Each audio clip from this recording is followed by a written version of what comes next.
மாண்பு பேரவைத் தலைவர் அவர்களே, புதுக்கோட்டை மாவட்டம் அன்னவாசல் பேரூராட்சி 15 வார்டுகளை கொண்டது. பேரூராட்சியின் தற்போதைய மக்கள் தொகை சுமார் 10,990 ஆகும்.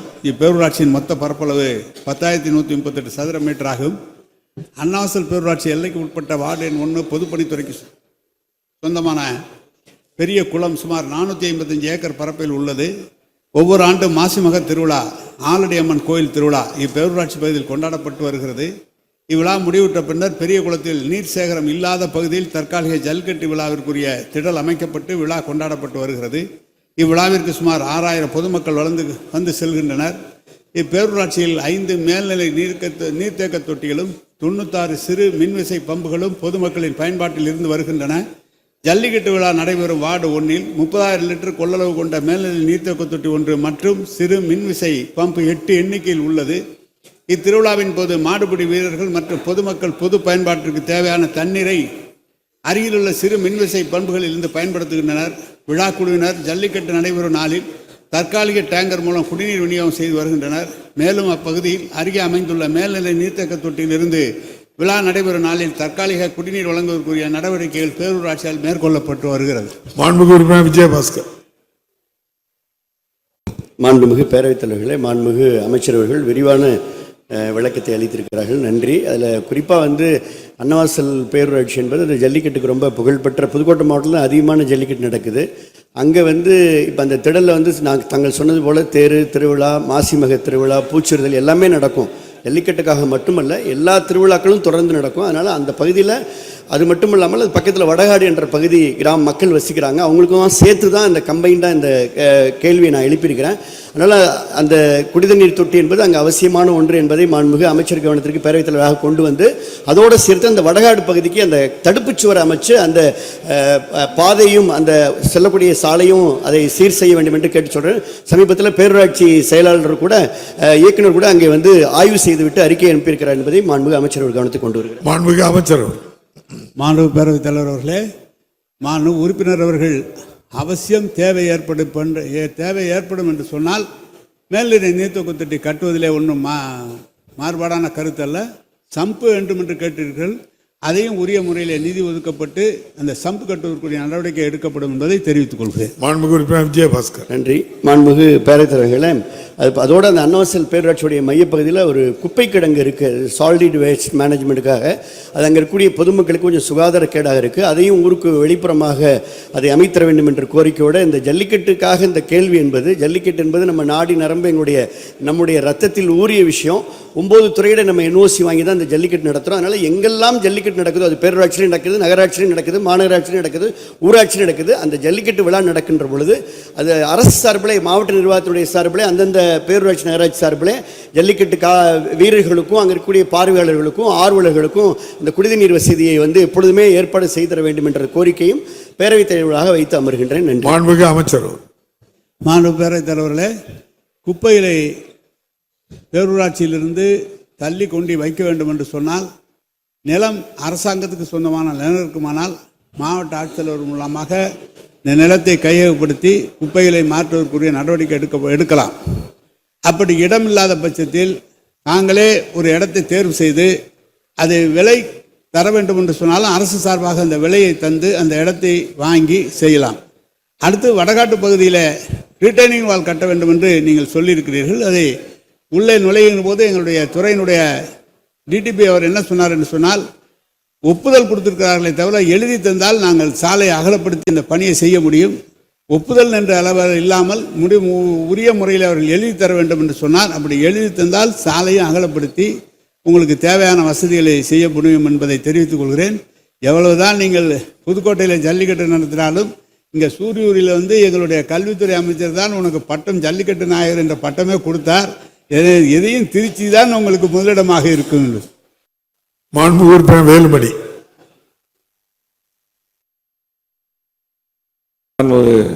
பேரவைத் தலைவர்களே, இது மூலக்கேள்விக்கு சம்பந்தமில்லாவிட்டாலும் கூட அமைச்சருடைய துறையான நெடுஞ்சாலைத்துறை பற்றி கேள்வி, முக்கியமான பணி. அதன் காரணத்தினால் கோவை மேற்கு புறவழிச்சாலை பணி நடந்து கொண்டிருக்கிறது. இது பாலக்காடு மெயின் ரோடு சூனாபுரம் முதல் மேட்டுப்பாளையம் ரோடு நரசிம்மநாயக்கம் பாளையம் வரை இது மாண்புமிகு முன்னாள் முதலமைச்சர் எடப்பாடியார் அவர்கள் முதலமைச்சர் இருக்கும்போது நிதி ஒதுக்கப்பட்டது. இப்பொழுது பணி நடந்து கொண்டிருக்கிறது. 3 பேக்கேஜாக பிரித்து இந்த பணி நடந்து கொண்டிருக்கிறது. இதில் முதல் பிரிவில் பார்த்தீங்கன்னா இந்த வேலை வேகமாக நடந்து முடியுன்ற தருவாயில் இருக்குது. செகண்ட் பேக்கேஜ் வந்து நில எடுப்பு முடிந்து இன்னும் ஒப்பந்தம் கோரப்படாமல் இருக்கிறது. அது வேகமாக ஒப்பந்தம் கோரி அந்த பணியை முடிக்கணும். அதே போல் 3வது பேக்கேஜும் நில எடுப்பு வேகமாக நடந்து அதே போல நில உரிமையாளருக்கு பணப்பட்டுவாடா நடக்காமல் இருக்கு என்று கேள்விப்பட்டேன். அதுவும் வேகமாக முடித்து அந்த பணியும் வேகமாக முடிக்க வேண்டும். அதே போல வெஸ்டர்ன் பைபாஸ் மேற்கு புறவழிச்சாலையும் பாலக்காடு மெயின் ரோடும் இணைக்கக்கூடிய அந்த இடத்துல பாலம் அமைக்க இருக்கிறது. அதில் பார்த்தீங்கன்னா அந்த சூனாவரம் பகுதி கிட்டத்தட்ட 70 ஆண்டுகளாக பலம் பெறும் ஊர். அங்கே வந்து அந்த தடுப்பு சுவர் இல்லாமல் பில்லர் அமைக்க வேண்டும் என்று அந்த கோரிக்கை வைக்கும் போது அமைச்சரும் அது செய்து தரும் என்று அதிகாரிகள் உத்தரவிட்டுள்ளார். அதையும் விரைவாக முடித்து தர வேண்டும் என்று பேரவைத் தலைவர் வாயிலாக மாண்புமிகு அமைச்சர் அவர்களை கேட்டுக்கொள்கிறேன். நீங்க எதிர்க்கட்சி கொறடா அவர்கள் பொதுப்பணித்துறைக்கு தான் கேள்வி, நீங்க ரெண்டுக்கும் சேர்ந்து அமைச்சருங்கிறதுனால அதுல நெடுஞ்சாலைத்துறையை கேட்கிறீங்க. மாண்புமிகு அமைச்சர். மாண்புமிகு பேரவைத் தலைவர்களே, நம்முடைய எதிர்க்கட்சியினுடைய கொறடா அவர் குறிப்பிட்டதை போல நம்முடைய எதிர்க்கட்சி தலைவர் முதலமைச்சராக இருக்கிற பொழுது அறிவித்தார்கள். அதில் ஒன்றும் மாற்று கருத்தெல்லாம் இல்லை. அறிவித்தார வழி அதுக்கு வேண்டிய இப்போ நில எடுப்பு பணம்லாம் நாங்கள் தான் கொடுத்துட்டு இருக்கிறோம். ரெண்டாவது இப்போ நாங்கள் தான் இப்போ டெண்டர் கோரி அதை முதல் கட்ட பணி என்பது அது ஏற்கத்தாழ 32 கிலோமீட்டர் உள்ள ஒரு சாலை. அது அதில் முதல் கட்டமாக 12 கிலோமீட்டர் நீளத்திற்கு நிலம் எடுப்பெல்லாம் எடுக்கப்பட்டு 250 கோடி ரூபாயில் இந்த ஆட்சி பொறுப்பேற்ற உடனே அதுக்கு டெண்டர் எடுப்பட்டு அது ஏறத்தாழ ஒரு 60% பணிகள் இப்பொழுது நடைபெறுகிறது. இன்னும் விரைந்த 3 மாதத்தில் அந்த பணிகள் முடிந்துவிடும். இரண்டாவது கட்டமாக 10 கிலோமீட்டர் நீளத்திற்கு ஏறத்தாழ நில எடுப்புகள்லாம் முடிந்து விட்டது. அது இந்த மாதம் என்னுடைய மானிய கோரிக்கையிலே நான் அறிவித்தேன், இந்த பணிகளை இந்த ஆண்டு எடுத்துக்கொள்ள போகிறோம் என்று. என நிர்வாக அனுமதி பெற்று அட்மினிஸ்ட்ரேஷன் சேங்ஷன் வாங்கின உடனேயே அந்த டெண்டரை விடப்பட்டு அந்த பணிகளும் துவக்கப்படும். அவர் சொன்ன 3வது அந்த கட்டம் என்பது 10 கிலோமீட்டர் தூரம் உள்ள சாலை. அது நில எடுப்பு இப்போ 70% முடித்திருக்கிறோம். இப்போ நாங்கள் அது ஆட்சிக்கு வந்த உடனே பார்த்தீங்கன்னாக்கா அறிவிச்சிட்ட உடனே டெண்டர் வர பழக்கம் கிடையாது. 80% நில எடுப்பு எடுத்தால் தான் டெண்டர் வைக்கிறது. அப்போ தான் அந்த வேலை முடியுன்றதால அந்த அடிப்படையில் 70% தான் முடிந்திருக்கு. இன்னும் ஒரு 15% முடிந்து விட்டால் அதற்கு நிர்வாக அனுமதியை பெற்று முதலமைச்சருடைய கவனத்துக்கு கொண்டு அந்த 3வது கட்டத்தையும் நாங்கள் செய்து முடிப்போம். மாண்புமிகு உறுப்பினர் ராதாகிருஷ்ணன். பேரவைத் தலைவர் அவர்களே, வேப்பூர் நெடுஞ்சாலைக்கு சொந்தமான குறுவட்ட பொறியாளர் அலுவலகம் மற்றும் ஆய்வு மாளிகை அமைக்க அரசு ஆவணம் செய்யுமா என தங்கள் வாயிலாக கேட்டு வருகிறேன். மாண்புமிகு அமைச்சர். மாண்புமிகு பேரவைத் தலைவர்களே, நம்முடைய சட்டமன்ற உறுப்பினர் ராதாகிருஷ்ணன் அவர்கள் சொன்ன அந்த கேள்வியே அதை நான் கோரிக்கையாக எடுத்துக்கொண்டு சம்பந்தப்பட்ட அதிகாரிகள் அனுப்பி அந்த அலுவலகம் எப்படி இருக்கிறது, இதை புதிதாக கட்டலாமா, அதை புனரமைக்கலாமா என்ற அடிப்படையிலே ஆய்வு செய்து அது முன்னுரிமை அளிக்கப்படும். ராஜு. தென் மாவட்டங்களில் விவசாயத்திற்கு அடுத்தபடியாக ஏழை தொழிலாளர்களுக்கு, குறிப்பாக ஏழை பெண் தொழிலாளர்களுக்கு வேலை வாய்ப்பு தருகின்ற பிரதான தொழிலாக தீப்பெட்டி தொழில் இருந்து வருகிறது. அந்த தொழிலுக்கு இப்பொழுது தற்சமயம் ஒரு சவாலாக லைட்டரை பயன்படுத்திய காரணத்தினால் அந்த தொழில் பாதிக்கப்படுகின்ற அபாய சூழ்நிலை இருக்கின்றது. இதை தீப்பெட்டி தொழிலாளர் சங்கத்தின் சார்பாக மாண்புமிகு முதலமைச்சர் அவர்களிடம் கோல்பட்டியில் வந்து மனு அளித்தார்கள். மாண்புமிகு முதலமைச்சர் அவர்களும் மத்திய அரசுக்கு முன்னே கடிதம் எழுதினார்கள். அந்த தீப்பெட்டி தொழிலாளர் சங்கத்தினரோடு நானும் தலைநகர் டெல்லிக்கு சென்று அந்த வர்த்தகத்துறை அமைச்சரிடம் முறையிட்டோம். அதற்கு பிறகு அந்த உதிரி பாகங்களுக்கு மட்டும் தடை விதிக்கப்பட்டுள்ளது. ஆனால் முற்றிலுமாக அந்த லைட்டர் விற்பனையை தடை செய்வதற்கு இந்த அரசு முயற்சித்தால் அதுவும் மத்திய அரசை எதிர்பார்க்காமல் அந்தமான் நிக்கோபார் தீவில் உள்ள யூனியன் பிரதேசம் தடை விதித்துள்ளது சுற்றுச்சூழல் துறையின் மூலமாக. அந்த முறையை பயன்படுத்தி நம்ம மாநில அரசு சுற்றுச்சூழல் துறையின் மூலமாக அந்த லைட்டரை தடை செய்கின்ற நேரத்தில் அந்த தொழில் பாதுகாக்கப்படும் என்பதை மாண்புமிகு பேரவைத் தலைவர்களாக அமைச்சருடைய கவனத்துக்கு. மாண்புமிகு நீதி அமைச்சர். மாண்புமிகு நம்முடைய முதலமைச்சர் அவருடைய ஆணையின்படி தமிழ்நாட்டில் ஏற்கனவே ஒரு முறை மட்டும் பயன்படுத்தி தூக்கி எறியக்கூடிய 14 வகையான பிளாஸ்டிக் பொருளுக்கு தடை ஏற்கனவே நடைமுறையில் இருக்கிறது. மாண்புமிகு உறுப்பினர் அண்ணன் கடம்பூர் ராஜு அவர்கள் குறிப்பிடுவதைப் போல தென் மாவட்டங்களிலே குறிப்பாக கோயில்பட்டி, சிவகாசி, சாத்தூர் இந்த பகுதிகளிலெல்லாம் தீப்பெட்டி தொழிலில் ஈடுபட்டிருக்கக்கூடிய மக்கள் அவர்களுக்கு இந்த லைட்டர் என்பது ஒரு மிகப்பெரிய வாழ்வாதார பிரச்சனையாக உருவாக்கியிருப்பதை நாம் அறிவோம். அது குறித்து அந்த பகுதியில் இருக்கக்கூடிய தொழிற்சங்கங்கள், தொழிலாளர்கள், மற்ற எல்லோருமே சட்டமன்ற உறுப்பினர் என்கின்ற வகையில் அண்ணன் அவர்களிடத்திலும், தூத்துக்குடி பாராளுமன்ற உறுப்பினர்களிடத்திலும் அதே போல் நம்முடைய தூத்துக்குடி அமைச்சர் சமூக நலத்துறை அமைச்சர் அவர்கள், நம்முடைய வருவாய்த்துறை அமைச்சர்கள் மற்றும் என்னிடத்திலும் அவர்கள் முறையிட்டிருந்தார்கள். சபாநாயகர் பேரையும் சேர்த்துக்கிடுங்க. நானும் தந்திருக்கேன். சபாநாயகருக்கு தென் மாவட்டத்தில் இருக்கக்கூடிய மொத்த கோரிக்கை உங்களிடத்தில் வருவதைப் போல சபாநாயகர் அவர்களும் அதை அவசியமாக அதை செய்ய வேண்டும் என்றும் வலியுறுத்தி இருக்கிறார்கள். இதில் ஒரு முறை பயன்படுத்தி தூக்கி எறியக்கூடிய இந்த சிகரெட் லைட்டர்ஸ், அது கேஸ் நிரப்பப்பட்டிருந்தாலும் சரி நிரப்பப்படாமல் இருந்தாலும் சரி, 20 ரூபாய்க்கு கீழே இருக்கக்கூடிய இந்த கேஸ் லைட்டர்ஸ்லாம் மிகப்பெரிய பிரச்சனை இருக்கிறது என்பதை நாம் அறிவோம். எனவே இதை முற்றிலுமாக தடை செய்வதற்கு தமிழ்நாடு மாசு கட்டுப்பாட்டு வாரியம் தன்னுடைய பரிந்துரையை நாம் அளித்திருக்கக்கூடிய கோரிக்கையின் அடிப்படையில் அவர்கள் ஏற்றிருக்கிறார்கள். அந்த பரிந்துரையை இப்போது அரசுக்கும் அளித்திருக்கிறார்கள். அரசினுடைய பரிசீலனையில் அது இப்போது இருக்கிறது. விரைவில் நான் மாண்புமிகு முதலமைச்சரிடத்திலே அவருடைய ஒப்புதலை பெற்று மாண்புமிகு உறுப்பினர் ராஜு அவர்கள் கூறியபடி நாம் அதற்கான உரிய நடவடிக்கைகளை அரசு நிச்சயமாக மேற்கொள்ளும் என்பதை நான் தெரிவித்துக் கொள்ள விரும்புகிறேன். விடை ஆ மற்றும் ஆ. செங்கல்பட்டு மாவட்டம் தாம்பரம் தொகுதி முடிச்சூர் ஊராட்சி தெற்கு லட்சுமி நகரில் செயல்பட்டு வரும் குழந்தைகள் மையமானது 2022-23 நிதியாண்டில் அனைத்து கிராம அண்ணா மரம்லஸ் திட்ட நிதியிலிருந்து 2 லட்சம் ரூபாய் மதிப்பீட்டில் சீரமைக்கப்பட்டு தற்போது நல்ல நிலையில் செயல்பட்டு வருகிறது. மாண்புமிகு உறுப்பினர் எஸ்.ஆர். ராஜா. பேரவைத் தலைவர் அவர்களே, தாம்பரம் தொகுதியில் 51 அங்கன்வாடி மையங்கள் இருக்கிறது. அதில் 44 அங்கன்வாடி மையங்கள் புதிதாக கட்டப்பட்டிருக்கின்றது. குறிப்பாக சமத்துவ பெரியார் நகர், எம்ஜிஆர் நகர், ராமகிருஷ்ணாபுரம், கஸ்பாபுரம், கஸ்தூரிபாய் நகர், காந்தி நகர், குறிஞ்சி நகர், இதில் இந்த ஆண்டு சட்டமன்ற உறுப்பினர் நிதி ஒரு கட்டடத்திற்கு கொடுக்கப்பட்டிருக்கின்றது. மீதி 6 அங்கன்வாடி கட்டடங்களுக்கு புதிதாக கட்டடங்கள் கட்டி தரப்படுமா என்பதை தங்கள் மூலியம் அறிய விரும்புகிறேன். மாண்புமிகு அமைச்சர். மாண்புமிகு பேரவைத் தலைவர் அவர்களே, நம்முடைய சட்டமன்ற தொகுதியில் உள்ள மீதி 6 அங்கன்வாடி மையங்களுக்கு புதிய கட்டடம் கட்ட வேண்டும் என்று கூறினார்கள். நிச்சயமாக அந்த எந்தெந்த மைய எண் மற்றும் பட்டியலை தரும்போது மாவட்ட ஆட்சியரிடம் அனுப்பி வைத்து அதற்கு ஏற்பாடு செய்யப்படும். மாண்புமிகு உறுப்பினர் எஸ்.ஆர். ராஜா. மாண்புமிகு பேரவைத் தலைவர் அவர்களே, பணியாளர்கள் 5 உதவி பணியாளர்கள் 18 இப்பொழுது காலியாக இருக்கின்றது. குறிப்பாக கோவிலாஞ்சேரி, மோத்திலால் நகர், ராமகிருஷ்ணாபுரம், வெங்கப்பாக்கம், குறிஞ்சி நகர், சமத்துவ பெரியார் நகர், கோவிந்தசாமி நகர் பூங்கா, முடிச்சூர் 1, 2, பழைய பெருங்குளத்தூர், புது பெருங்குளத்தூர், புலிக்குரடு, வேலுநகர், ஆதிநகர், ஆனந்தபுரம், பாரதி பூங்கா மற்றும் மாடம்பாக்கம், காந்தி நகர், நூத்தஞ்சேரி, திருப்பூர் குமரன் பூங்கா, வினோபா நகர் பகுதி, இந்த பகுதியெல்லாம் பணியாளர்கள் இல்லாத நிலை இருக்கின்றது. ஆகவே அதை உடனடியாக நிரப்பி தருவார்களா என்பதை தங்கள் மூலம் அறிய விரும்புகிறேன். மாண்புமிகு அமைச்சர். மாண்புமிகு பேரவைத் தலைவர் அவர்களே, துறையின் மூலம் நம்முடைய மாண்புமிகு முதலமைச்சருடைய அனுமதியோடு 7997 பணியாளர் மற்றும் உதவியாளர்கள் எடுப்பதற்கு அரசாணை பிறப்பிக்கப்பட்டுள்ளது. அதுக்குடைய நடவடிக்கையும் அரசு எடுத்து வருகிறது. விரைவிலே பணியாளர்கள் நியமிக்கப்படுவார்.